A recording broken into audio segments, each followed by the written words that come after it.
Explorez le monde de l'or suisse dans cette édition spéciale. Découvrez comment la Suisse domine le marché de ce métal précieux.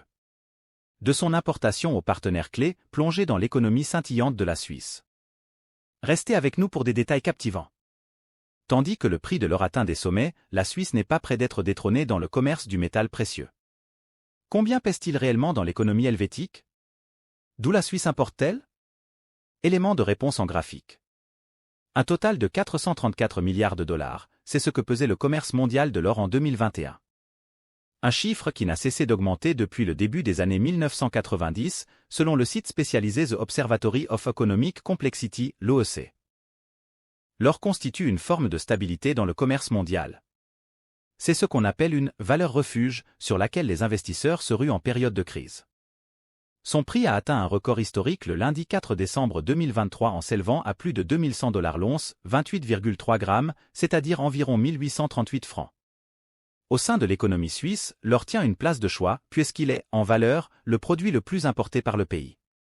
Il arrive en Suisse sous plusieurs formes, des lingots destinés aux échanges entre les banques, de l'or minier, pépites, or doré, prêt à être raffiné pour la première fois, ou encore recyclé, bijoux, c'est-à-dire du métal qui doit faire l'objet d'un nouvel affinage.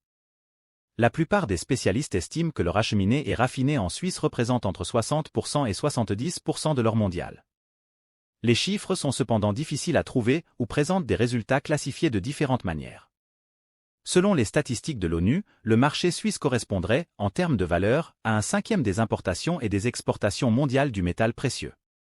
En concentrant 4 des 7 plus grandes raffineries mondiales, à savoir Valcambi, Pamp, Argor et Metallor Technologies, la Suisse se place loin devant les autres importateurs dans le monde, la Chine se classe en deuxième et les Émirats arabes unis troisième.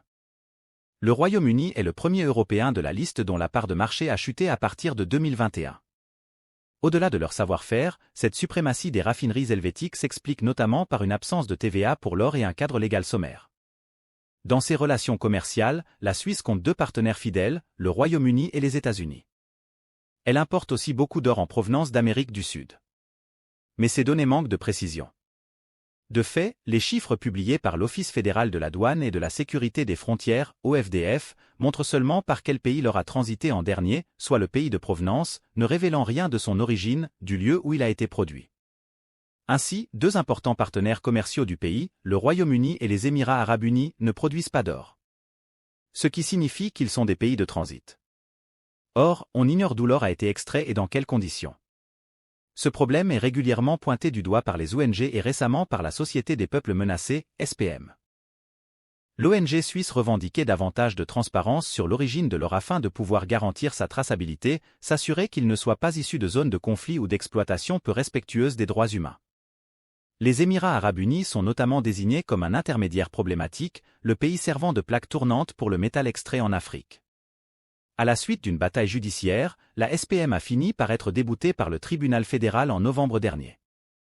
Durant les délibérations, les juges de Montrepos ont reconnu que le manque de transparence était un problème, mais ils ont estimé que le secret fiscal devait primer.